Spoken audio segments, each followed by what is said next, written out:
Em quanto tempo é visto como vilão para alguns, para outros é a resposta de muitas questões. É sufoco, suspiro e respiro. A conversa de hoje é com Tainá Lopes e Júlia Trombini, diretoras e roteiristas do documentário Assíncrono. Elas vieram até nosso estúdio para bater um papo sobre a produção e um bate-papo no geral, assim. Muito obrigado pela presença de vocês, gurias.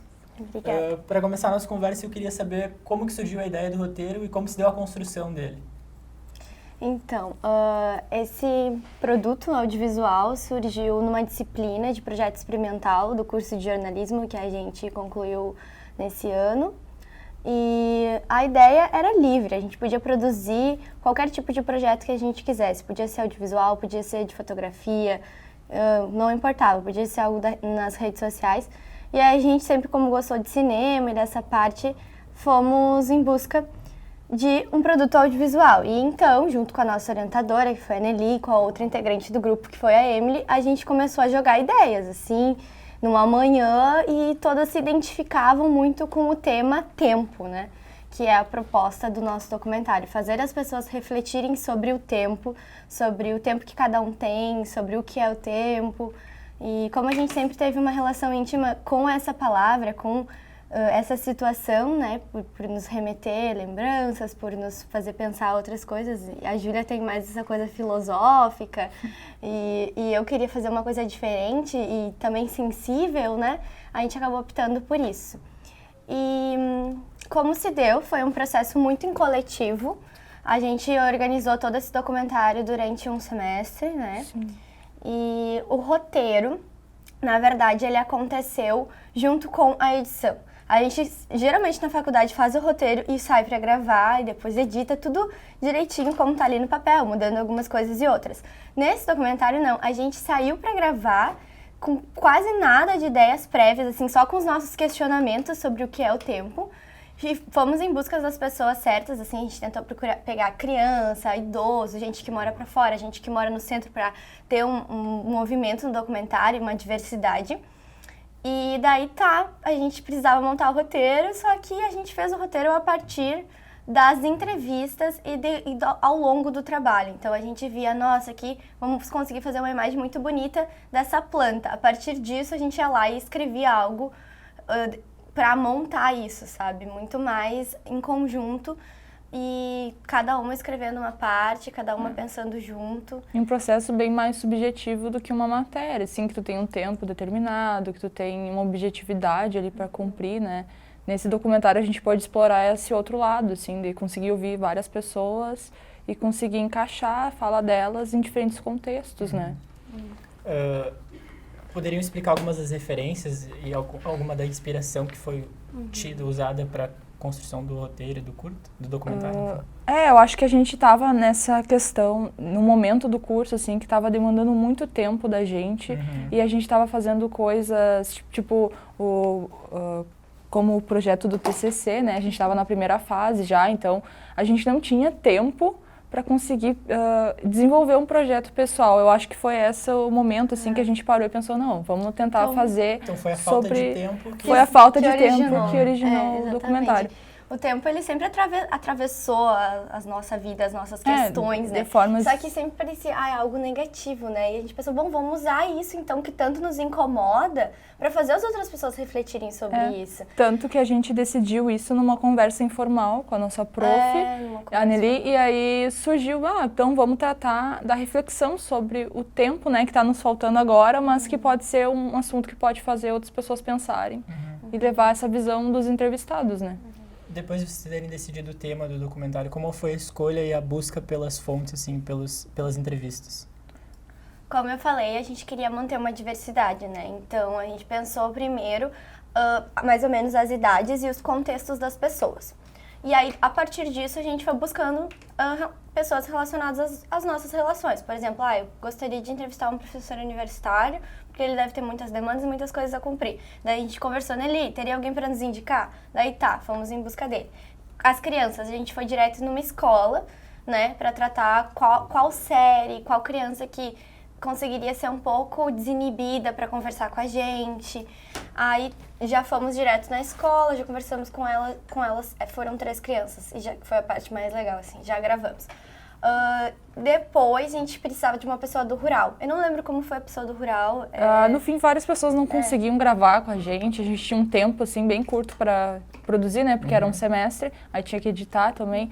E aí a do rural até foi indicação da FEICO, porque daí a gente foi atrás e daí conversou com várias pessoas e decidiu falar com a Dona Maria, que ela abriu a casa dela e foi um processo bem legal, assim, de tu conhecer a casa, a vivência, né? Tipo, onde ela morava, o que ela fazia.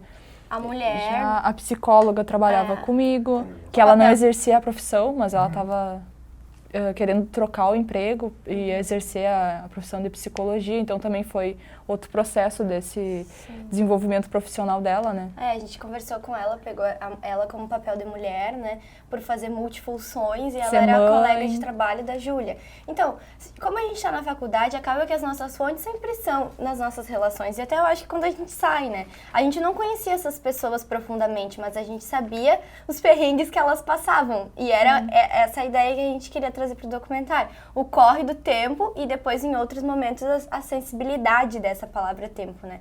E eram pessoas das nossas relações, assim. E o filósofo, astrólogo, para aprofundar mais essa questão, eu conhecia ele, já tinha feito alguns cursos com ele, foi a partir disso. E sobre a roteirização, né, que a gente estava falando antes, a gente buscou dar uma sequência e contar uma história não só com a fala das pessoas, mas também com as imagens. Então isso foi a nossa maior referência, sabe? Não tem um nome de alguém específico, mas agora em mente, mas a gente assiste muitas coisas que a gente vê que as imagens também contam uma história. E a gente tentou meio que contrapor, assim, como estavam sendo feitos os documentários, né? Porque eu acho que o meio acadêmico permite essa experimentação, né, de tu tentar fazer algo novo e não pensar em publicar ou pensar em vender isso, mas pensar em tentar aprender com o processo, sabe? E foi muito isso que a Tainá falou. Além das entrevistas e das pessoas, a fala delas, no caso, contarem a vivência, as experiências, as imagens, elas estavam ali num conjunto, sabe? Compondo uma outra narrativa. Então a gente tentou fazer uma proposta de narrativa visual e uma narrativa de fala também, porque isso são duas coisas, mas podem caminhar juntas, né? E que as duas acabavam no final se complementando, né? Depois disso a gente produziu um artigo também, que era a segunda parte da disciplina, e ali a gente pôde conseguir avaliar quais foram os problemas, quais foram as coisas que a gente poderia ter melhorado, né? Foi a hora de refletir sobre toda a reflexão que a gente tinha iniciado, né? Sobre essa reflexão que causou a vocês, o que, em termos, amadureceu com essa produção? Sim, a gente conseguiu, eu acredito, né, se colocar muito mais no lugar do outro, porque às vezes a gente tá na correria do dia a dia e quer que as pessoas resolvam as coisas pra gente, ou que a gente precisa de alguém pra fazer tal coisa, e não olha, bom, a pessoa tá ocupada hoje, ou enfim. E aí, ao conversar sobre o que é tempo para cada uma daquelas pessoas, a gente começou a valorizar mais o nosso próprio tempo e também o dos outros, né? Então, eu acho que ter essa empatia, essa relação né, tá, a psicóloga é mãe, ela trabalha, ela estuda, então, a gente tentar se colocar mais no lugar do outro.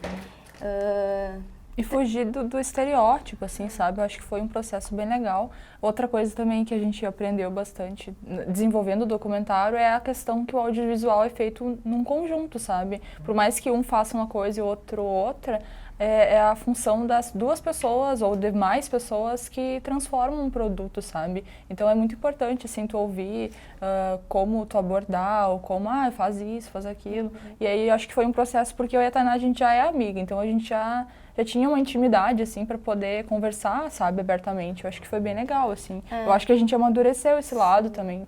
O lance da sinceridade, que a gente teve que ter uma com a outra e dizer, nossa, eu não gostei da tua ideia, e tipo, tô te magoando, mas esse é o processo. E também a gente aprendeu a ouvir mais a outra, porque foi um trabalho de um semestre. Geralmente a gente fazia um trabalho em um mês, fazia um curta, fazia uma reportagem, era o mesmo, era um semestre. Ou a questão do corte também, isso entra, isso não, né? E decidir, assim, porque eu acho que o nosso documentário foi várias escolhas, sabe? Desde o início do tema até a pós-produção, né? De deixar ele pronto. A produção demorou cerca de um semestre para ser feita?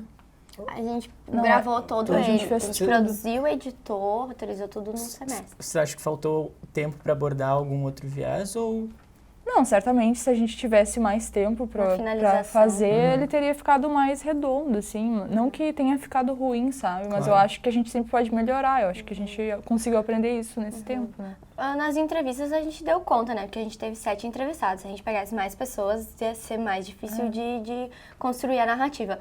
Mas na parte da edição, eu acredito que faltou tempo. A parte de decupagem ali. E foi a parte em que eu e a Júlia, a gente mais teve conturbações. Porque a edição é um olhar, cada um tem seu olhar. E tinham coisas ali que eu achava incríveis, que tinha que manter no documentário, e pra ela não era tão importante, e vice-versa.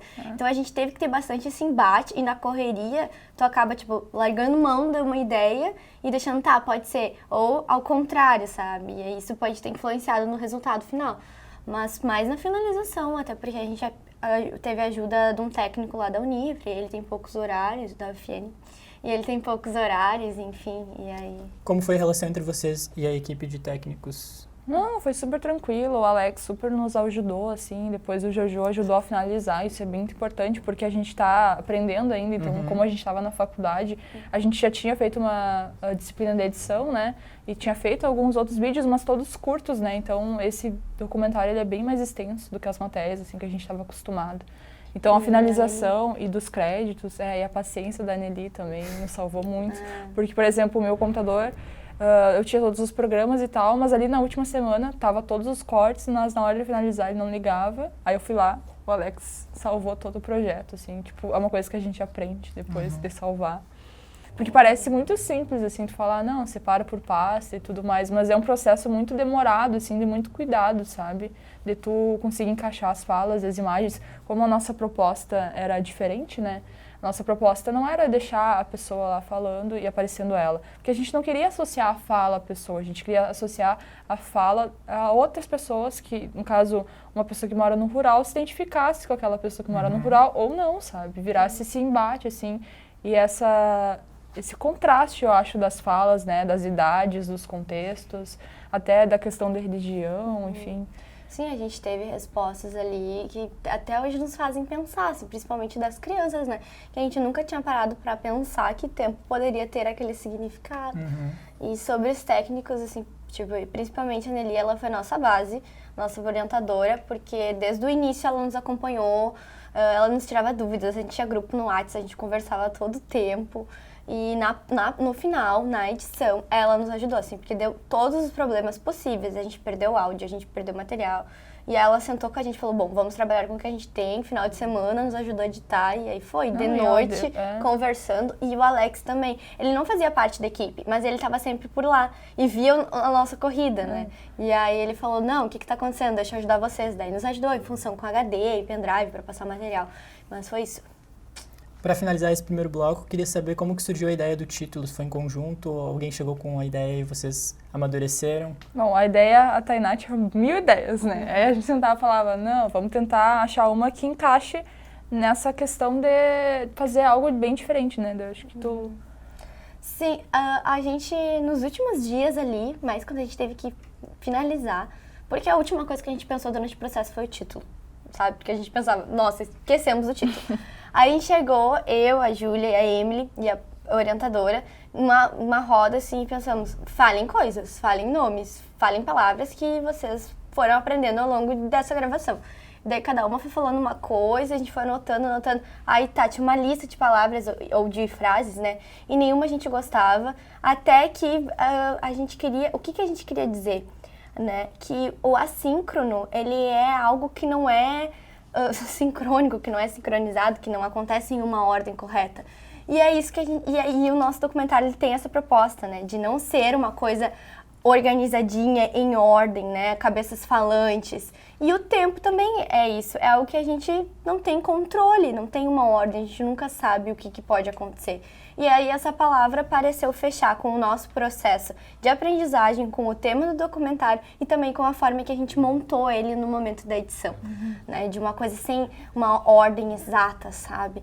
Então, foi mais nessa levada. A gente colocava palavras no Google, sinônimos de tempo, foi uma estratégia. E aí, a partir dos sinônimos, a gente acabou encontrando essa palavra na internet. Eu nem lembrava que essa palavra existia, nunca tinha passado pela minha cabeça. Daí todo mundo curtiu a ideia e foi isso, né? Encaixou bem. A gente vai para um rápido intervalo e já volta com mais Curta na TV aqui pela TV Câmara.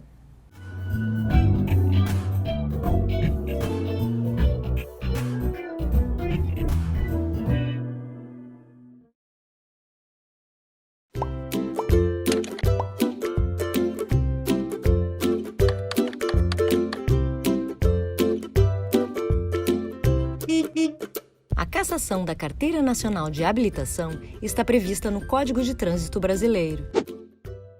A penalidade é aplicada pelo DETRAN-RS quando o condutor está com o direito de dirigir suspenso e conduz qualquer veículo e, no caso de reincidência, no prazo de 12 meses das infrações previstas pela legislação. A cassação também ocorre quando o motorista é condenado judicialmente por delito de trânsito.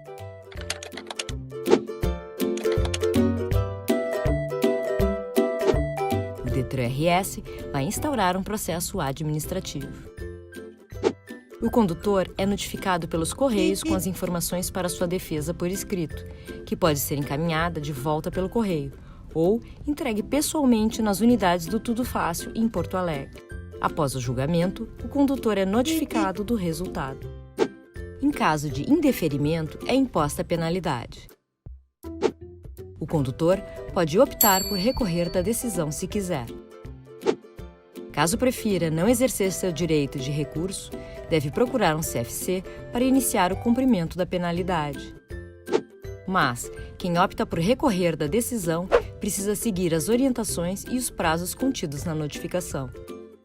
Nesse caso, o documento de habilitação somente deverá ser entregue para cumprimento da penalidade após o resultado do julgamento. Se o recurso for indeferido, o condutor não tem mais alternativa e deve procurar um CFC para iniciar o cumprimento da penalidade. Decorridos 2 anos da cassação da CNH, o condutor poderá requerer sua reabilitação, realizando o curso e a prova de reciclagem, além de todos os exames necessários à habilitação na mesma categoria que já tinha. Para saber mais, navegue pelo site do DETRAN-RS.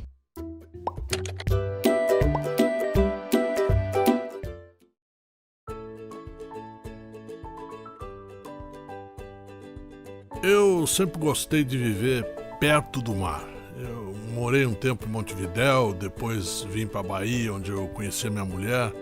Eu sou muito ativo, estou sempre mexendo com um servicinho aqui, outro ali. Um dia eu sofri um acidente e fiquei na cadeira de rodas. A vida da gente muda, não tem jeito. A gente fica deprimido, mas tendo quem a gente ama do lado e fé em Deus, dá tudo certo. Hoje a minha vida é normal, aproveito a minha família, pago minhas contas, eu mesmo que agendo minhas coisas no INSS pelo aplicativo, né? A gente aprende a aproveitar tudo de um jeito mais especial. São as lições da vida, né?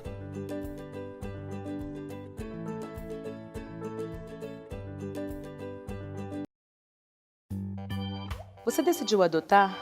Procure a Vara de Infância e Juventude do seu município e comece a reunir os documentos necessários.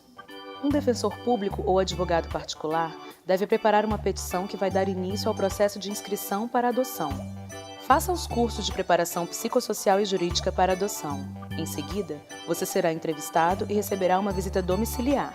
O resultado dessas avaliações vai para o Ministério Público e para o juiz da Vara de Infância. Você sabia? Todo adulto maior de 18 anos, que seja pelo menos 16 anos mais velho que o adotando, pode adotar. E pessoas solteiras, viúvas ou que vivem em união estável também podem adotar. Durante a entrevista técnica, o pretendente escolhe o perfil da criança desejada, o sexo, a faixa etária, o estado de saúde, os irmãos e etc. Quando a criança tem irmãos, a lei prevê que o grupo não seja separado. A partir do laudo da equipe técnica da Vara e do parecer emitido pelo Ministério Público, o juiz dá a sua sentença. Com o pedido acolhido, seu nome será inserido no Cadastro Nacional de Adoção, válido por 2 anos em todo o território nacional. Agora você está automaticamente na fila de adoção do seu estado e vai esperar até aparecer uma criança com o perfil compatível com aquele que você escolheu.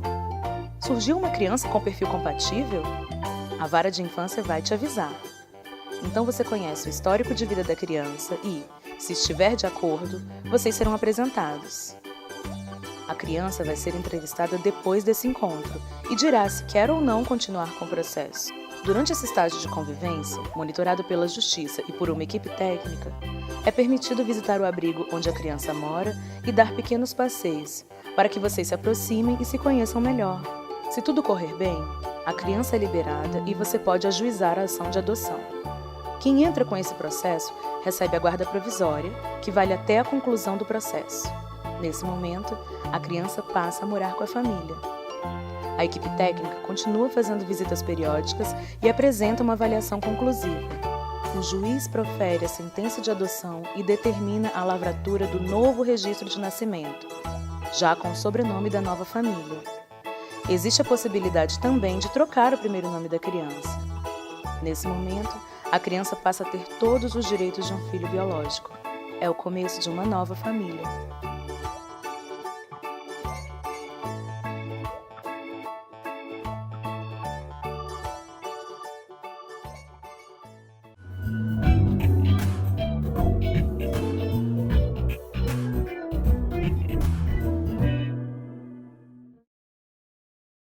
Estamos de volta com o programa Curta na TV, aqui pela TV Câmara.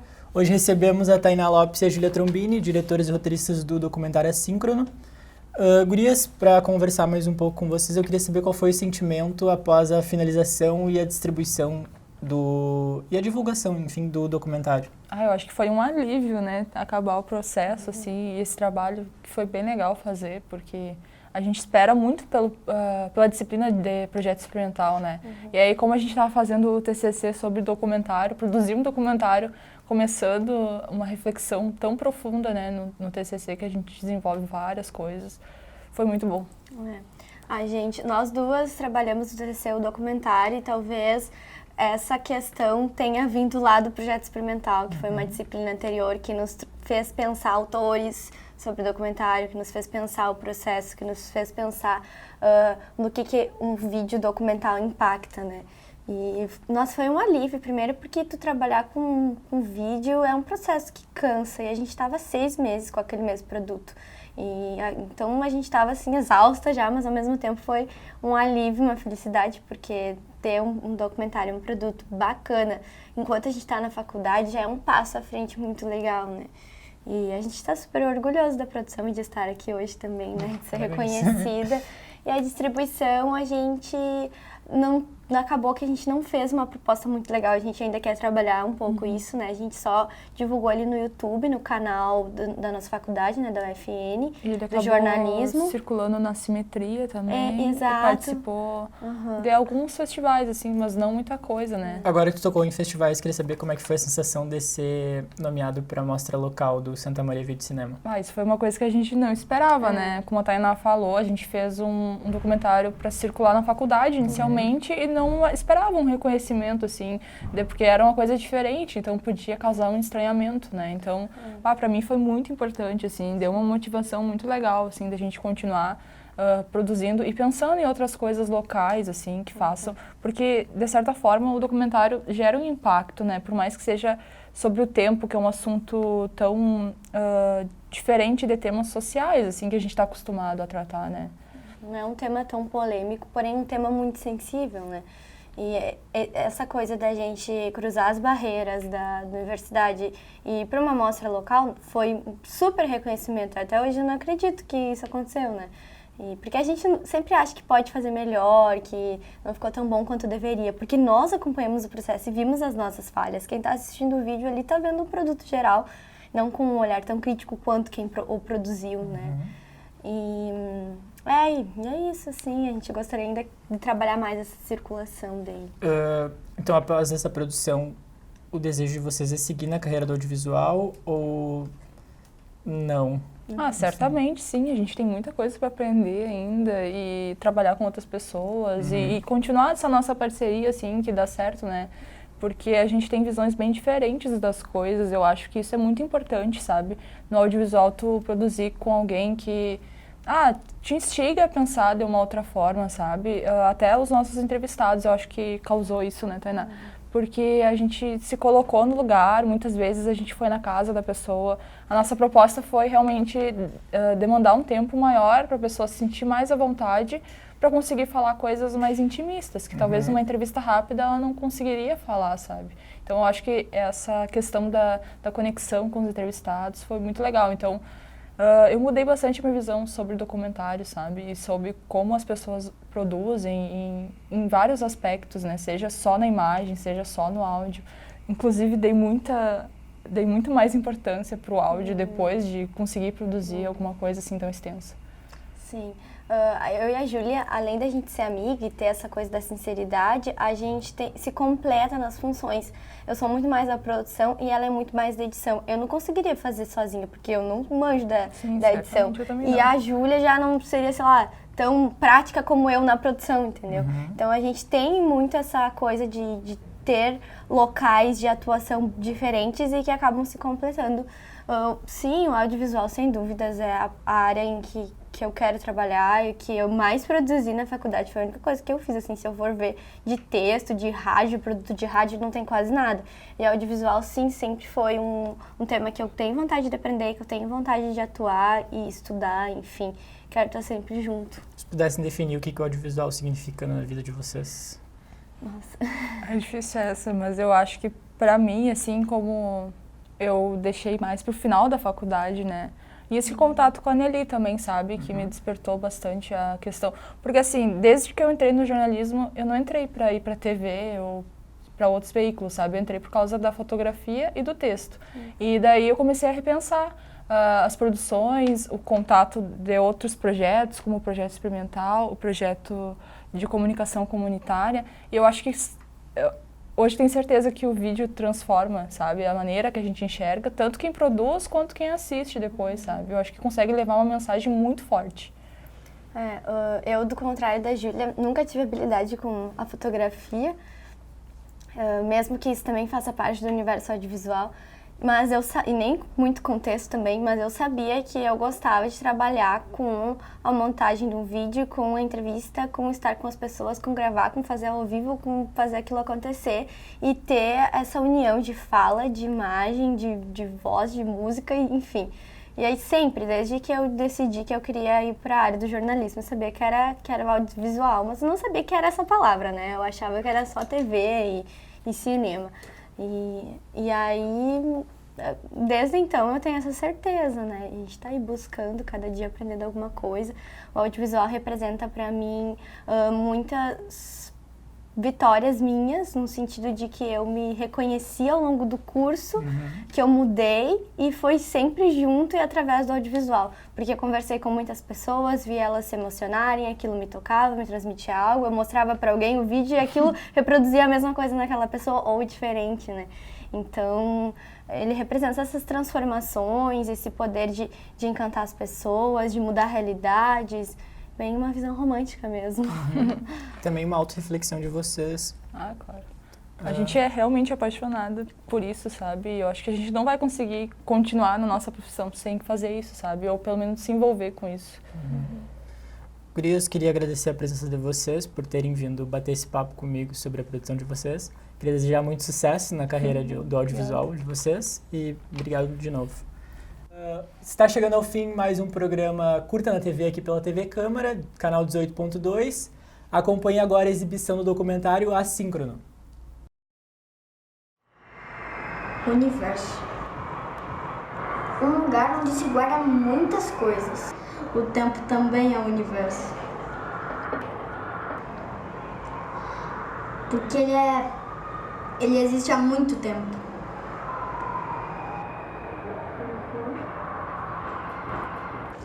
O tempo, pra mim, é o tempo que me falta, né?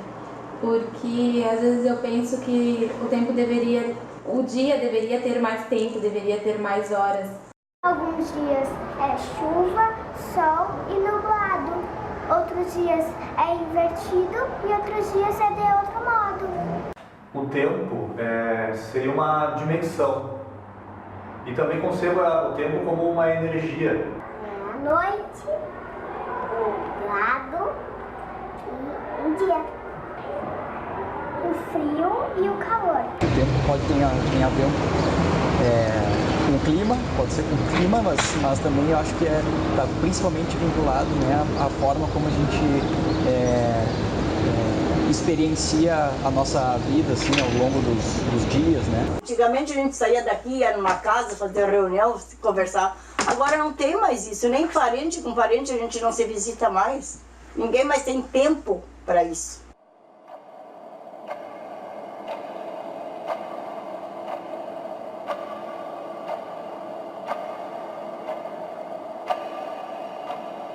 Tem duas coisas, o relógio e o sol.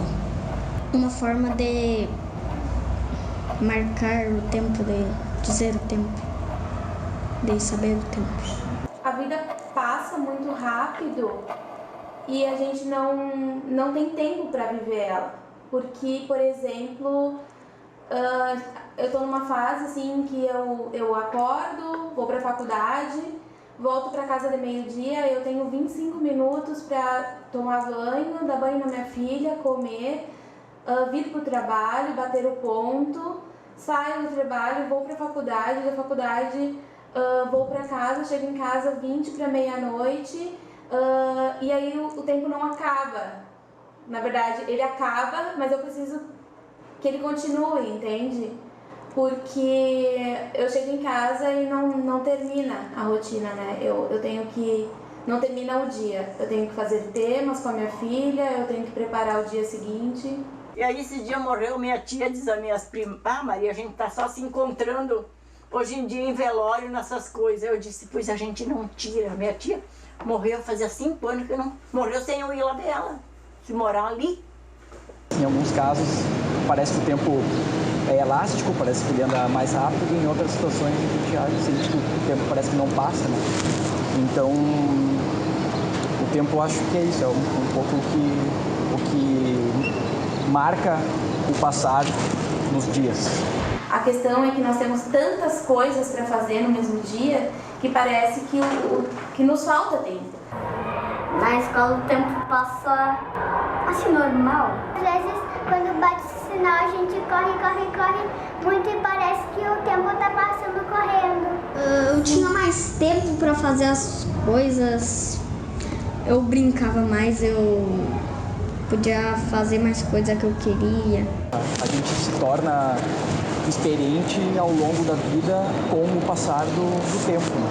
Então, a gente vai acumulando as nossas histórias, as nossas experiências, né, ao longo dessa linha do tempo, né? Tudo tem, né, ciclos de ápice, ciclos de alta, ciclos de queda, ciclos intermediários. Todas as coisas que tem tempo para os adultos, tem tempo para as crianças também. O ser humano, por ser um ser que está inserido na natureza, ele participa também desses ciclos, né? Tanto os ciclos exteriores, como as próprias estações do ano, mas também os próprios ciclos interiores. E é justamente sobre isso que a astrologia fala. Eu às vezes planto cereja, bergamota e limão. Cada uma tem seu tempo de crescer, que nem as pessoas. Na vida da gente tem um tempo para tudo, né?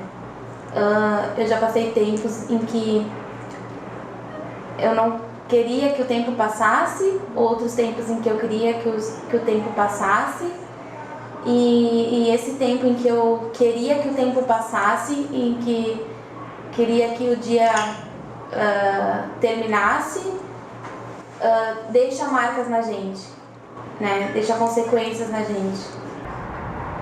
Às vezes eu também penso sobre o antes, o agora e o depois, o passado, o presente e o futuro.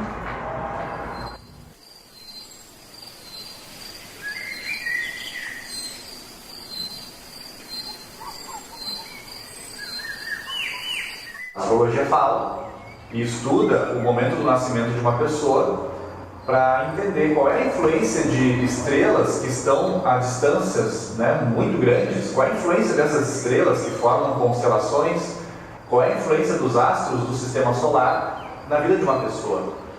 O passado, às vezes, ele era bom, às vezes ele era ruim. Tinha tempo que ele era bom, tinha tempo que ele era ruim. Ouvi falar. Durante esse ciclo, de 1909 a 1944, nós tivemos no ciclo de Marte. Ele é conhecido na mitologia também como o Senhor da Guerra. É o Senhor da Guerra interior, mas também é das guerras exteriores. E se a gente estudar a história, a gente sabe que dentro deste período nós tivemos duas guerras mundiais.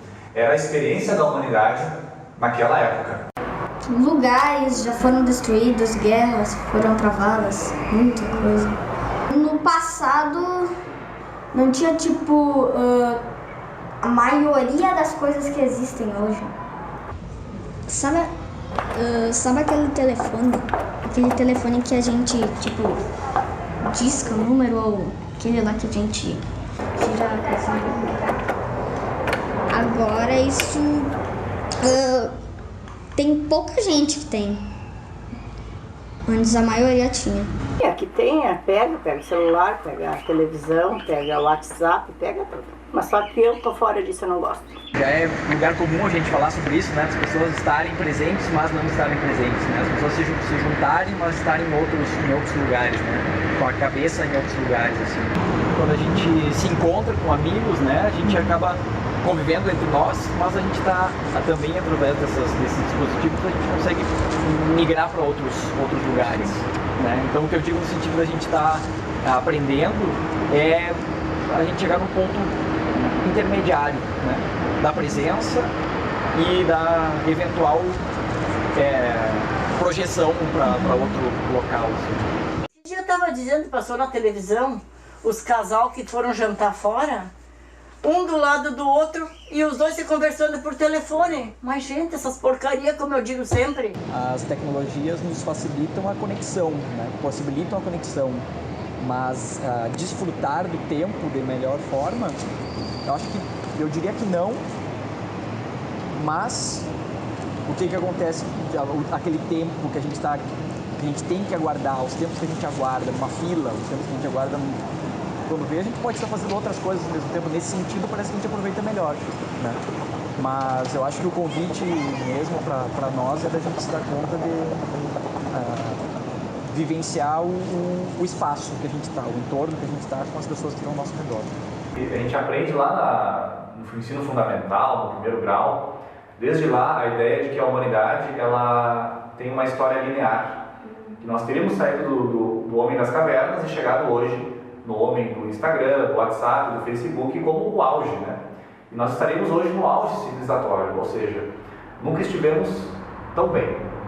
Porém, quando a gente analisa o Egito, quando a gente analisa os maias, os astecas e vários outros impérios e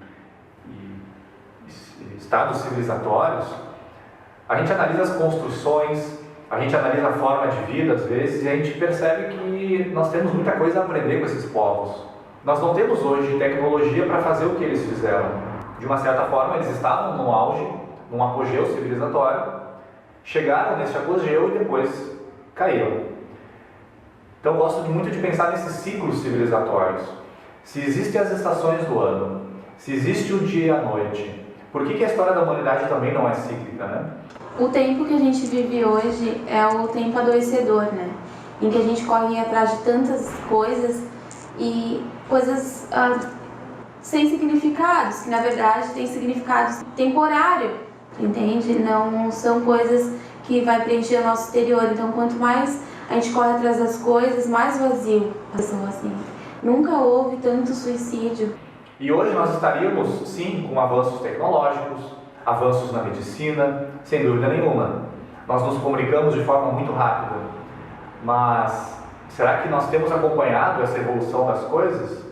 Porque as coisas estão evoluindo muito rápido, mas o ser humano não tem acompanhado isso. Não tem acompanhado com a ética, não tem acompanhado com valores, não tem acompanhado com altruísmo, generosidade. Então esses ciclos históricos, a gente percebe que para frente, talvez a humanidade não vai se comportar como hoje.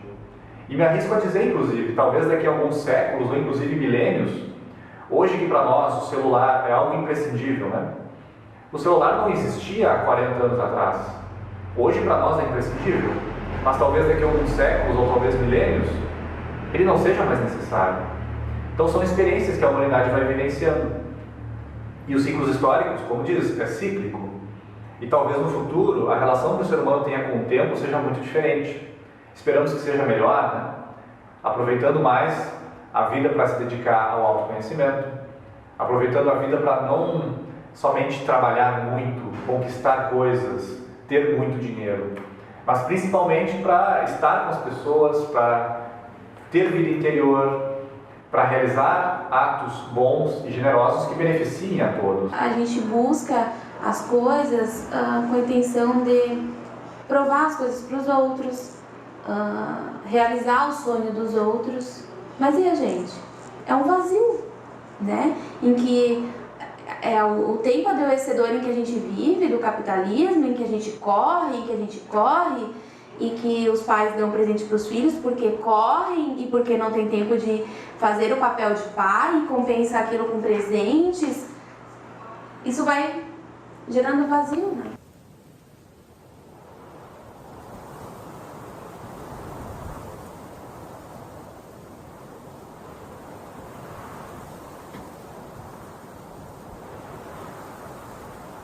Eu acho que o tempo importante para as pessoas é agora, né? Porque o passado, a gente não tem como mudar o passado. Se voltasse o tempo às vezes eu pensava. Porque às vezes eu digo uma coisa para alguém sem eu saber que eu tô certo. Às vezes, daí quando eu pergunto de novo para outra pessoa, daí eu sei sobre aquilo, daí não dá para perguntar de novo, falar para aquela tal pessoa. Daqui para frente, né? O que a gente pode fazer diferente, né? Porque o passado a gente não tem o poder de mudar ainda, né? Baseado nas experiências que a gente viveu, a gente tem que usufruir bem do nosso tempo atual e aos poucos construindo esse futuro com uma boa dose de consciência para manutenção da ansiedade.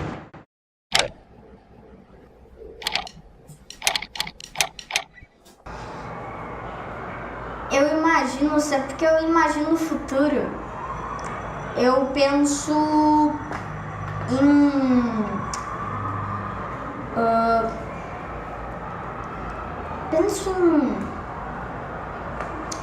no que mais pode se adicionar no futuro. Eu penso que vai ser legal, que a gente vai se divertir, a gente vai crescer. Vai ser um pouquinho melhor. Eu acho que vai ter mais ajuda.